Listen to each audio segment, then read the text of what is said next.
Will growing mortgage stress force people to sell? Let's have a look. Hello everyone, Florian.Heise here, and welcome to another episode of HeiseSays. Grab your stein of coffee, and I want to have a look at this article a few days ago from Yahoo Finance discussing mortgage stress. Now, will this result in a bunch of desperate people forced, to sell their homes?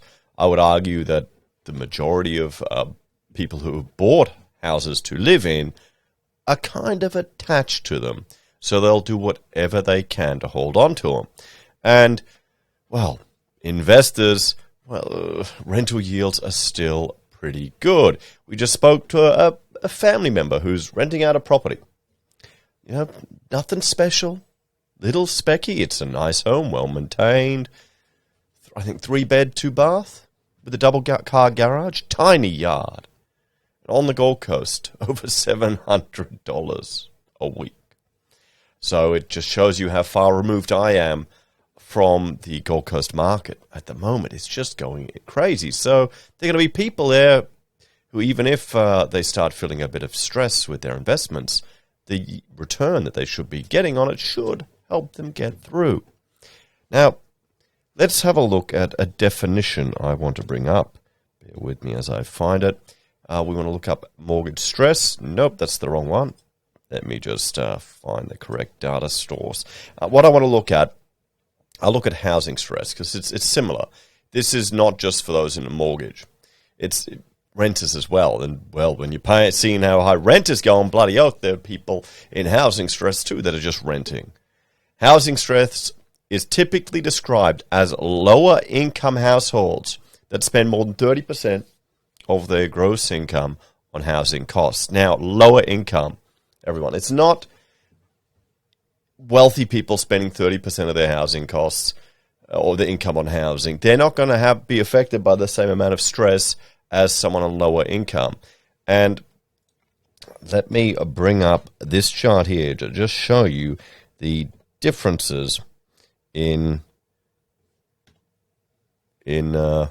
wages here in Australia. Oh, no, that's right. Wrong chart. I'm all over the place today, guys. I'm all over the place.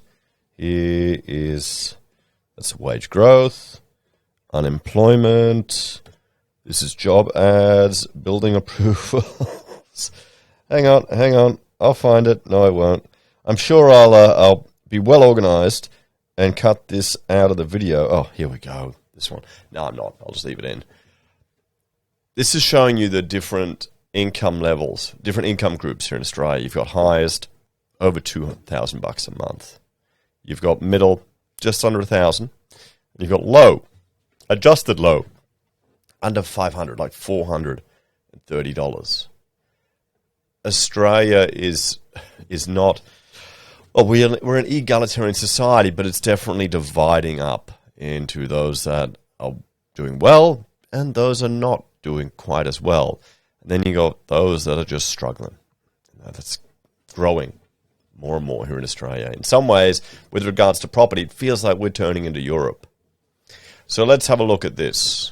What to do if you're facing mortgage stress. So remember, you have to be on low income. If you're medium and above income and you're suddenly getting stressed, like that couple who managed to get an $800,000 mortgage and they were bitching and moaning about $200 a month, it just means you need to look at your finances.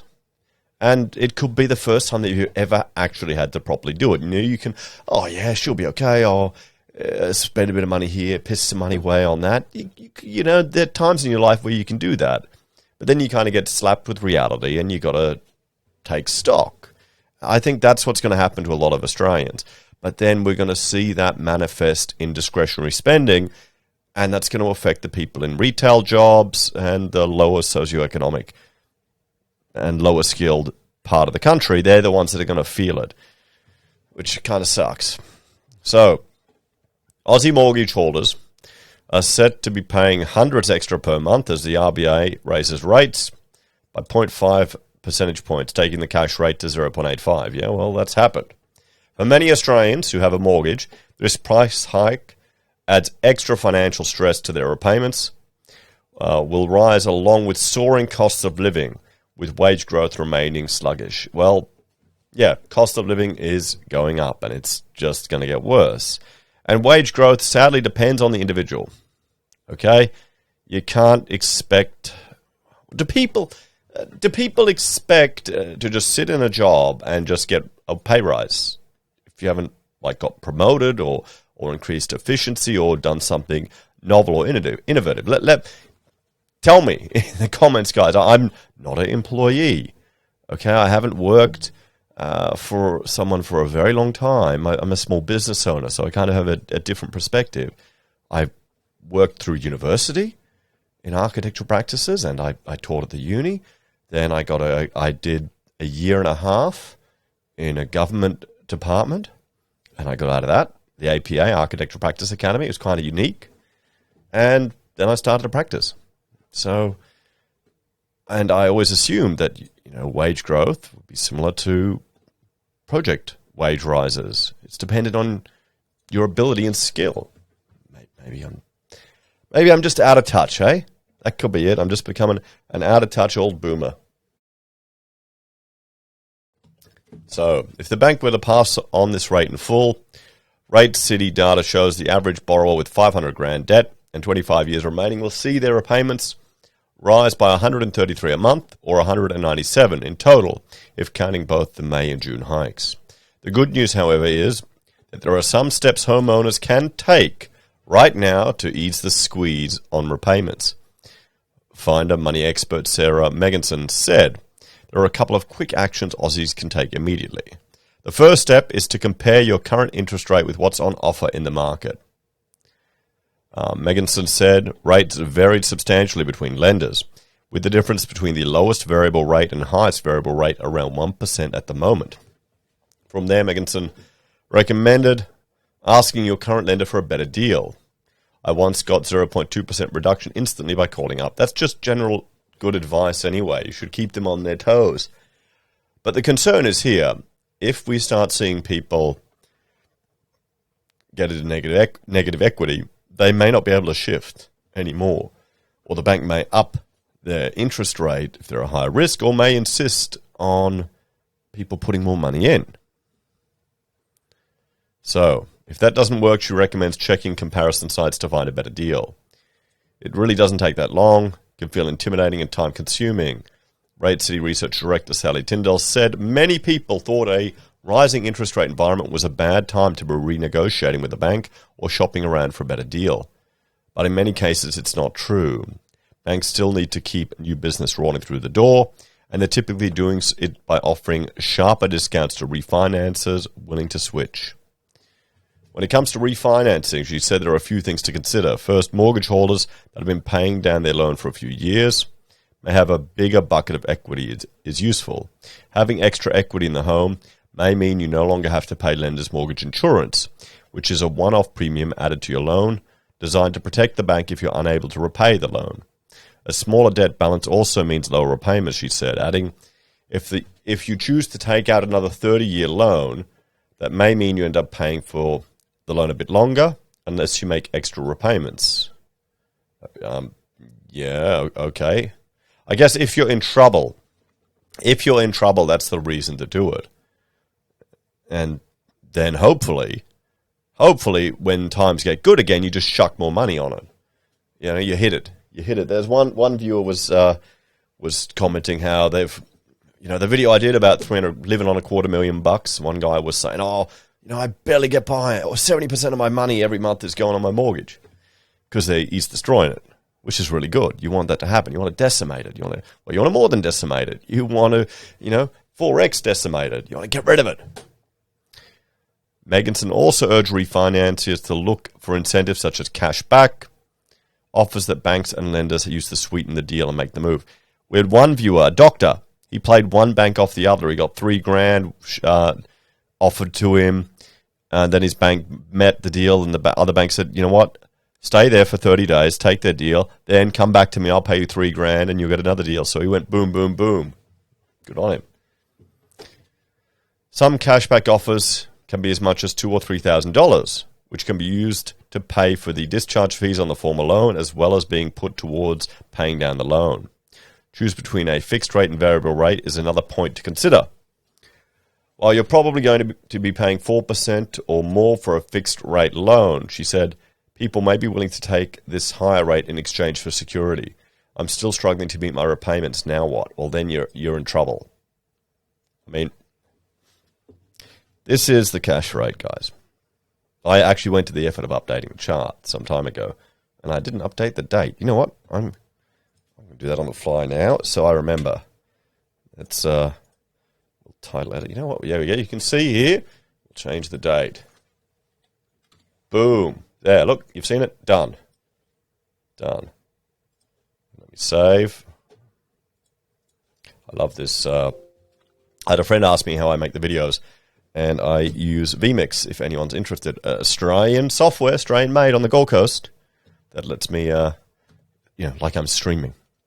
Anyway, if you're in trouble and the cash rate is at 0.85, you need to find additional income, or maybe sell, maybe get out now, because the rates are going to keep going up. They may come down eventually. You need to have enough of a buffer to keep going. You need to rent out other rooms. You need to really look at your personal finances if you're in a mess now, okay?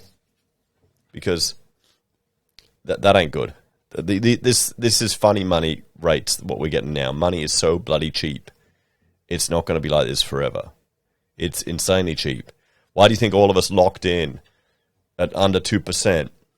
Because it's nuts. So, Catherine Mapusu, head of lending at Wealth, said people should do a rigorous review of their income, expenses, debt, savings, and investments. Ask yourself, are there any changes I could make to reduce my expenses? For people really concerned about their financial situation, she said it was important to contact your lender as soon as possible. They'll be able to help you find a solution that is right for your personal situation. This could mean temporarily pausing or reducing payments, or extending the terms of your holiday loan, your home loan, in order to minimize your monthly repayments. She said people in dire financial circumstances should consider selling their property. Yeah, I'm hoping the majority of people who are in trouble are just unorganized. While this is a tough decision to make, it's better to sell your home yourself than have a lender take possession and sell it, she said. So let's have a bit of a talk, guys. So what we're seeing here is, mortgage stress increasing because rates are going up, but rates are hardly going up. Money is still cheap. Now, I'm hoping it is just people that have never had to really budget in their entire lives. Maybe that's naive on my part. Maybe that is. We'll have to wait and see. What do you reckon, guys? I mean, let us know what strategies you've used in the past to get out of a mess like this. For us, it was a complete spending freeze. Like I told Rachel, no money. We can't spend anything. And we did that. It was frustrating. It was tough for a while, but you had to do it. One good thing, you eat every single thing in the house. Which is a good habit to get into. Anyway, guys, thanks for watching. Like, share, subscribe to the channel. Let me know your thoughts and opinions on this one in the comments below. If you're a fan and enjoy the content I create here, there are a few ways you can help out. You can join us on YouTube or Patreon, use any of our referral links below, or contact us if you need any architectural support. Take care, everyone. Have a great day, and I'll see you in the next episode of HeiseSays.